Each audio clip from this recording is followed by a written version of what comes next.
Je donne la parole à Monsieur Khaled Kiari afin qu'il puisse faire un exposé.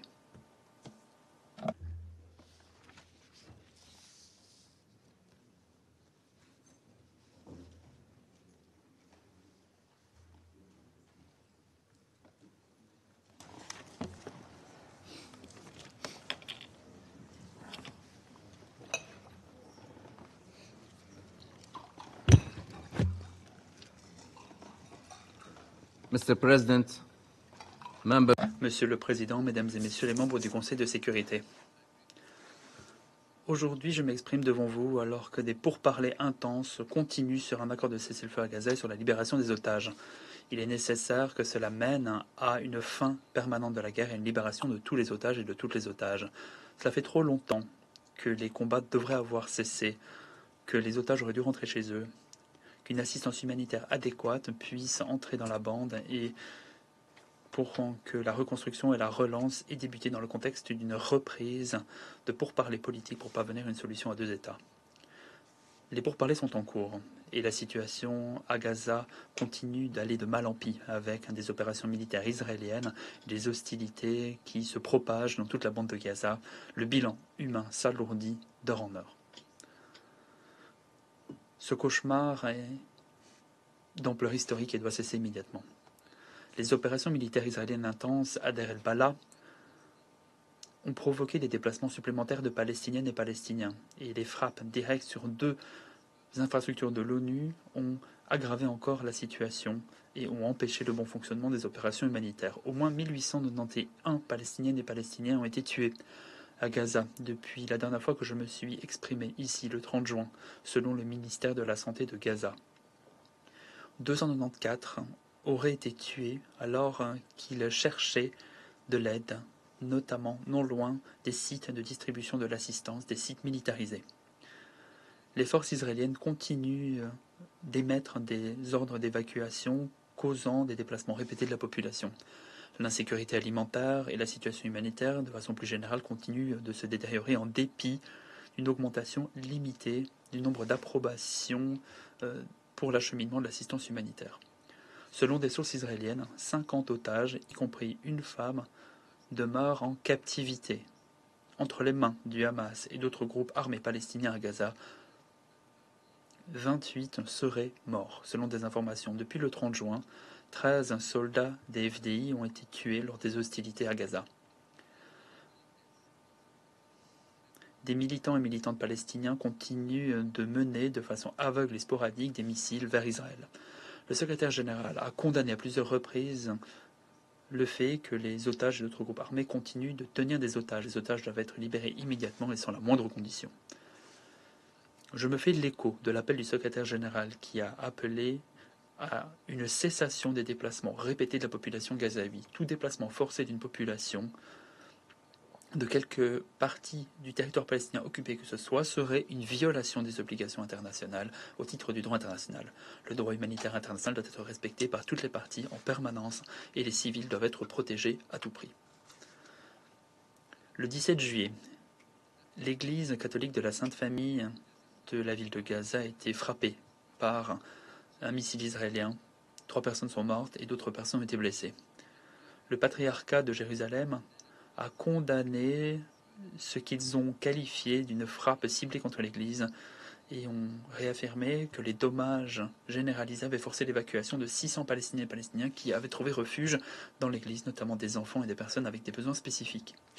Le secrétaire général a condamné cette frappe, réaffirmant que les attaques ciblant les lieux de culte étaient inacceptables. L'incident a été très largement condamné et a provoqué des appels à ce que des comptes soient rendus. Les États membres se sont exprimés sur le sujet.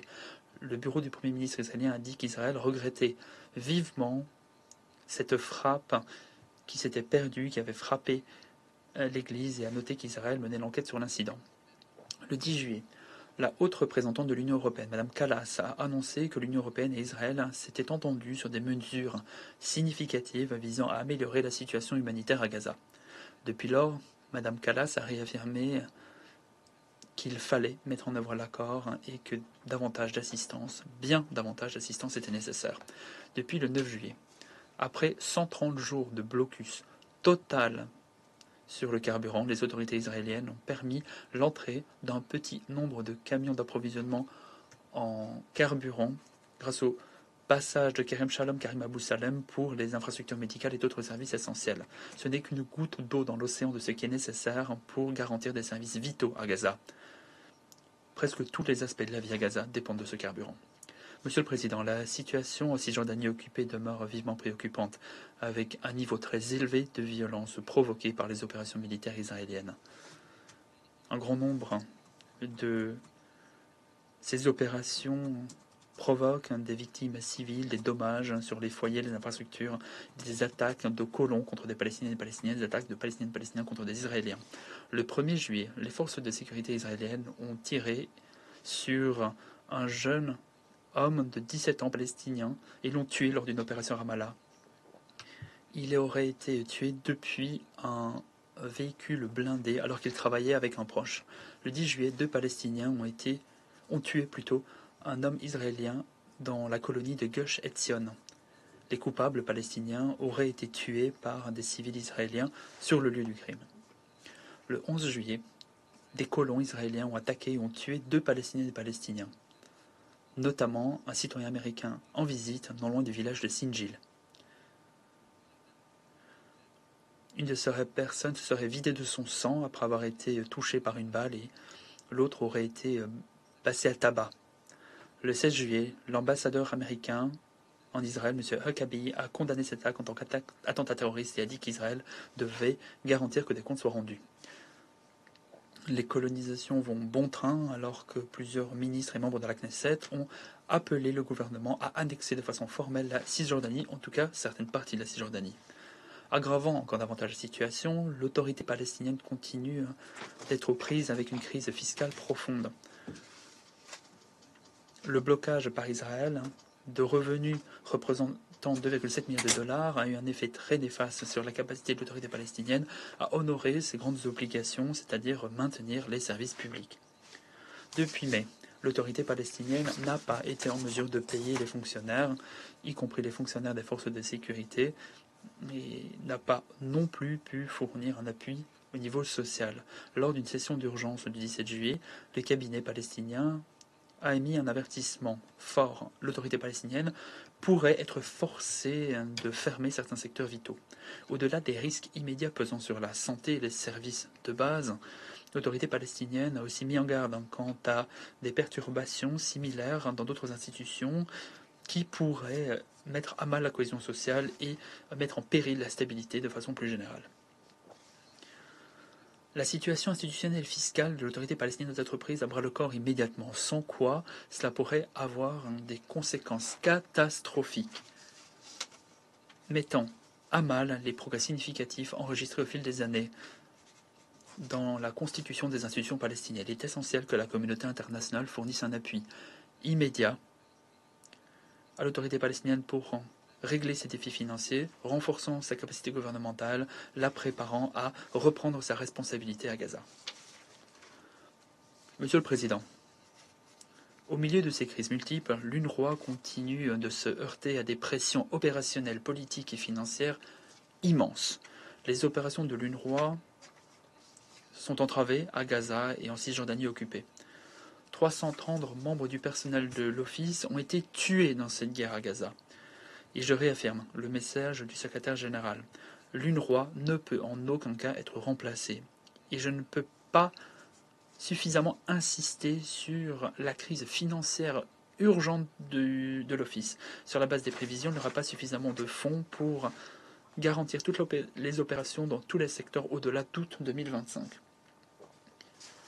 Monsieur le Président, nous demeurons saisis de la situation précaire dans la région, marquée par une instabilité chronique.